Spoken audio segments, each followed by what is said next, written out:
Welcome to the lecture 4 of Unit 2, Analysis of Columns and Cross-Section. So in this, we are going to see the next formula, Rankine's formula, and the corresponding problem to find out the crippling load or the buckling load. So Rankine's formula. So what are the limitations of Euler's formula? We cannot use, as per the assumption, long columns only with the buckling failure can be analyzed. So in this Rankine's formula, he has introduced the combination of both direct stress and also buckling stress involving in the same formula to find out the accurate critical stress or critical load or buckling load. So here how he has been finding out so this is the relationship how Rankine arrived on based on different experiments conducted. So here 1 by P is equal to 1 by PC plus 1 by PE, where P is called as crippling load by Rankine's formula and PC is crushing load sigma C into A, and sigma C is the ultimate crushing stress, A is the cross-section area, and PE is the crippling load by the Euler's formula, which is equal to pi square EI by LE square, that is L effective square. LE is effective length.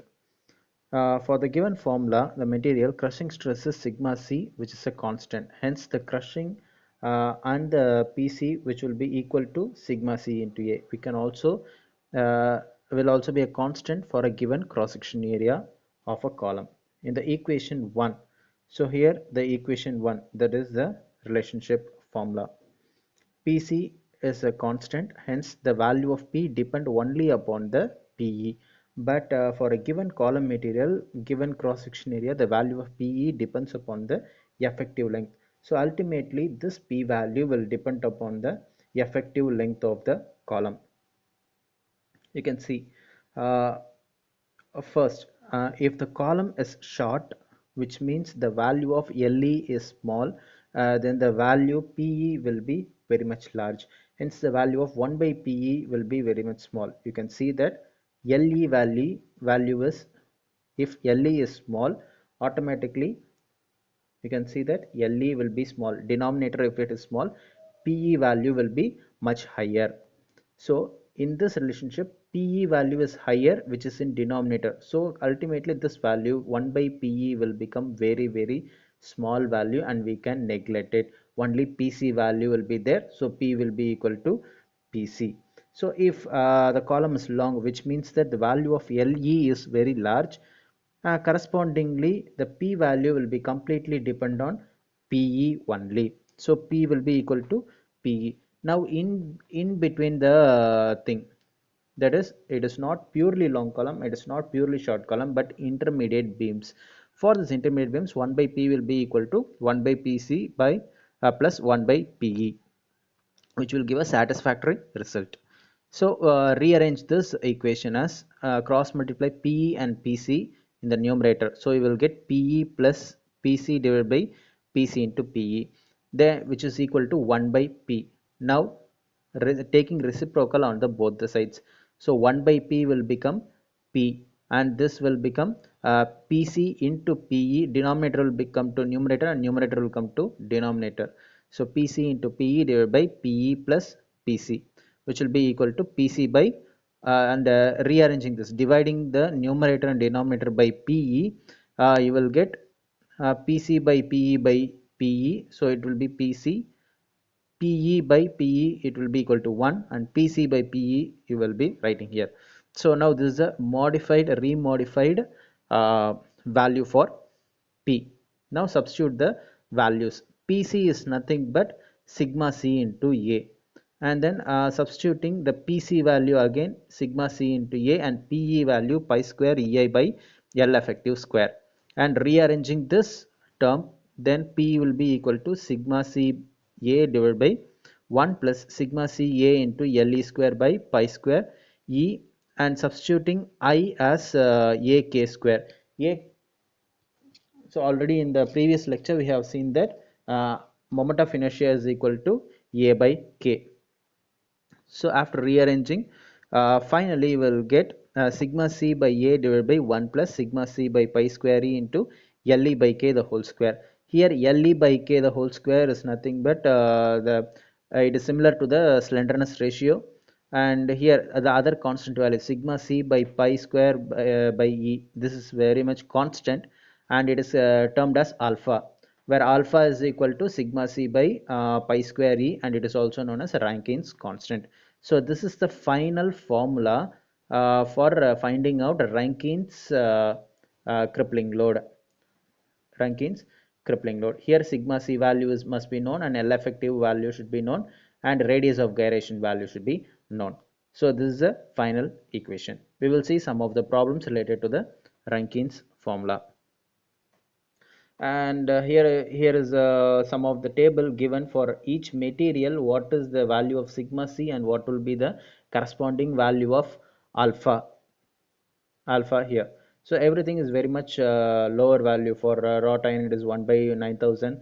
For cast iron you can see that if the sigma c value increases, the alpha value is much lowered. Here for iron, which means that the buckling effect is very much higher in timber, and it will not buckle in wrought iron.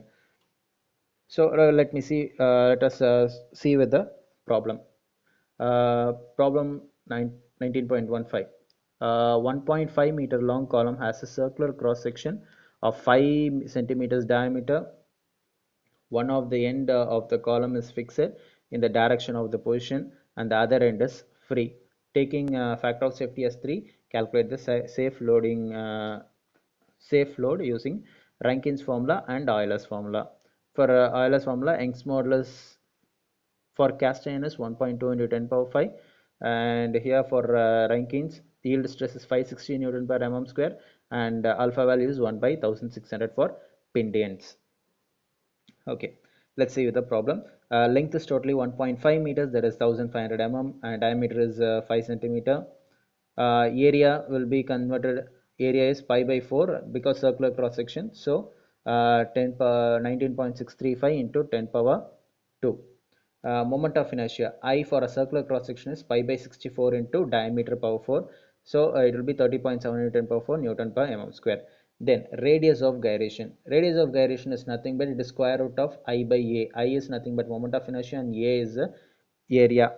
By dividing and taking the root, it is 12.5 mm.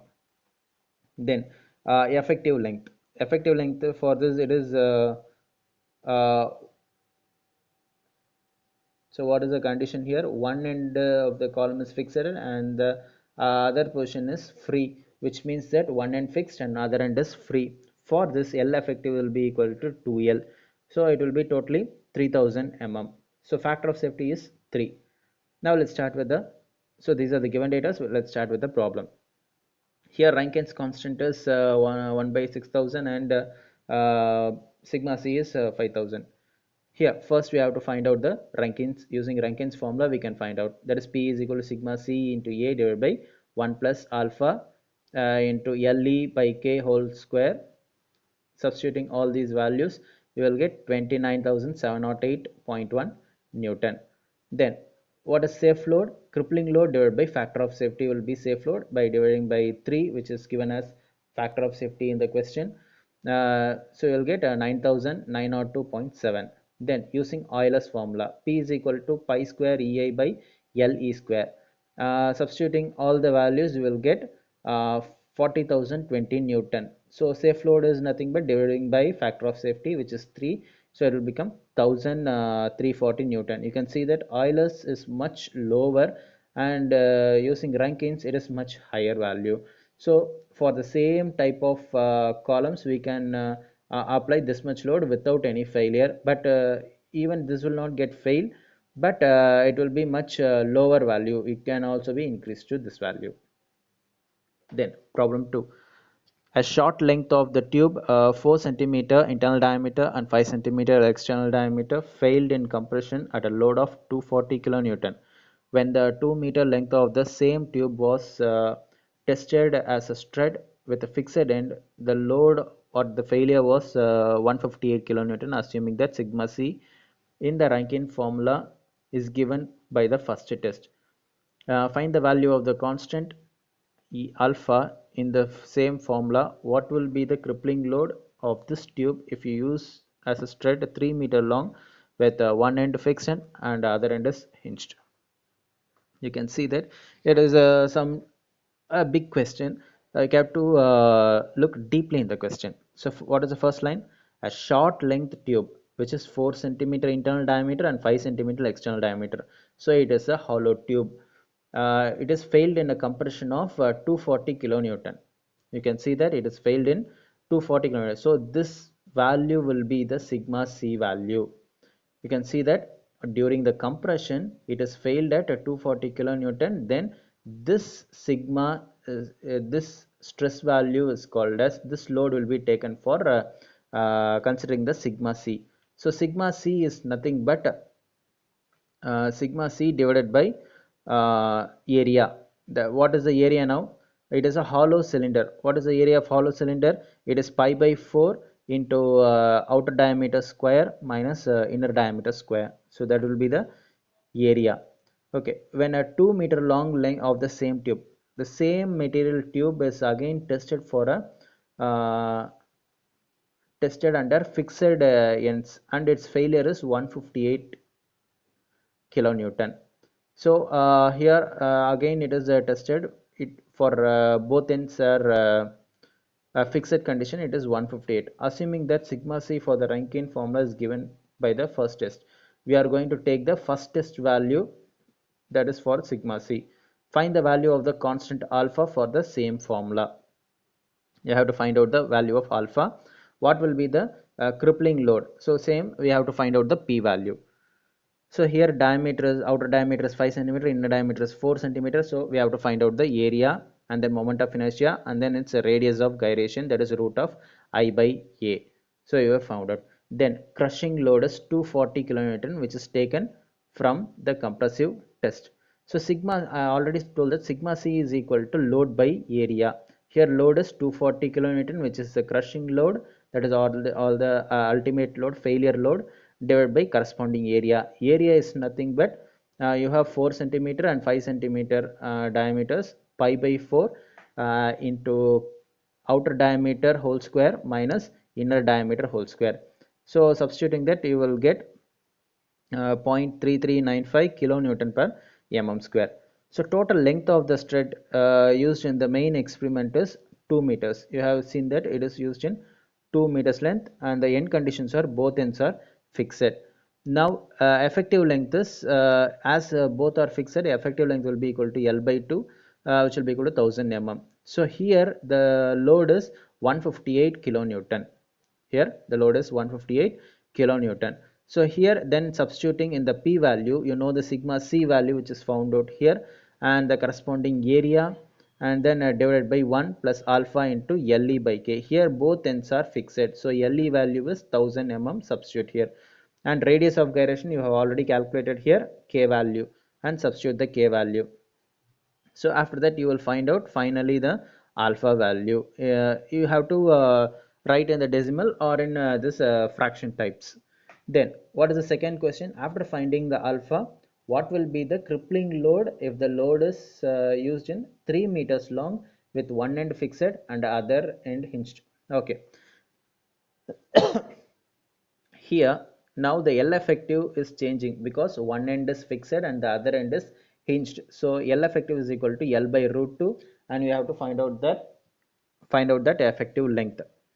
Then we have to now find the p value for the same sigma c, a, 1 and alpha. Then Le by k will be changed according to this Le. Now here the L is given as 3 meters. Total length is 3 meters. So L effective will be 3000 divided by root 2. After substituting, you will finally get a 71.97 kilonewton. So next problem. A hollow CI column whose outside diameter is 200 mm has a thickness of 20 mm. It is 4.5 meters long, and it is fixed at both the ends. Calculate the safe load by Rankine's formula using a factor of safety of 4. Calculate the slenderness ratio and the ratio of Euler's to the Rankine's critical load, take sigma c, alpha and Rankine's value. You can see the another type of problem, which is an application type problem. Here a hollow CA column. So similar to the previous problem, this is also a hollow cylinder of external diameter 200 mm and has a thickness of 20 mm. So it has a 4.5 meters long. As the thickness is 20 mm, the uh, internal diameter will be outer diameter by 2 times the thickness. So it will be 160 mm. And find out the area of cross section pi by 4 d outer diameter square minus inner diameter square. And then the I value for a hollow cylinder, pi by 64 into d power 4 minus small d power 4, you will be finding out. Then and the least radius of gyration. So least radius of gyration is k equal to square root of I by a, which you will be getting. Then length of the column is 4.5 meters. It is converted to mm. It is 4500 mm. End conditions, both ends are fixed. You can see that both ends are fixed. Then effective length LE will be equal to L by 2, which is 2250 mm. Then factor of safety is given as 4. You can see here where it is factor of safety is given as 4. We have given that. Then the value of sigma c is 550 Newton per mm square. So here sigma c value is given, alpha value is given, and E value is given. So E value, so both the values. Now we have to find out the first problem. Here first thing is to calculate the slenderness ratio, then safe load for Rankine's formula, and then ratio of Euler's to the Rankine's critical load. So three things we have to find out. So first one, slenderness ratio, that is nothing but L by K. L is 4500 over 64, it is 70.30, and this indicates that Euler's formula can be applied. Safe load using Rankine's formula, that is P is equal to sigma c into A divided by 1 plus alpha into Le by K. Sigma c is 550, area is calculated here, you have substituted, and 1 alpha value is 1 by 1600, and then Le value is 2000. LE value is 2250, it is substituted, and divided by K value, which is 64, that is the radius of gyration, which is 64, and then dividing by the factor of safety, you will get the safe load. So 777 Newton. Then ratio of Euler's to the Rankine's formula, that we have to find out the Euler's formula, that is pi square EI by LE square. Substitute it and find out the Euler's critical length. Then the ratio of Euler's divided by Rankine's. You have to divide Euler's critical divided by Rankine's critical, so that you can get the ratio, which will be equal to 2.42. Thank you.